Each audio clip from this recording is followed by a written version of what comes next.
Ipatrabaho na ang kilid sa sapa nga nakankan tungod sa kakusog sa bulog sa tubig sa Mananga River. Habig kini sa lawaan dos sa dakbayan sa Talisay. Ang report ni Faye Marie Dumabok. Gisugda na og butang og sheet pile ang nahunlak nga bahin di nalusno ang usa ka panimay nga nagbarog sa kilid sa Mananga River habig sa barangay Lawaan 2. Nahinabi na ni Mayor Samsam Gulyas ang taga Department of Public Works and Highways ug napasabot sa nahitabo. Muna akong giklaro nila ginina, ang katong naa sa tunga sa sapa na murag sheet pile, gibutang to dito kay kwaon man na sa bakho, ibutang dito sa pikas para lapad gyapon ang sapa.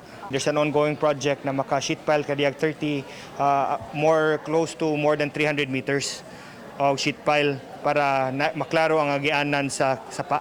Samtang nakapadana og food assistance ang Social Welfare and Services Office sa mga apektado.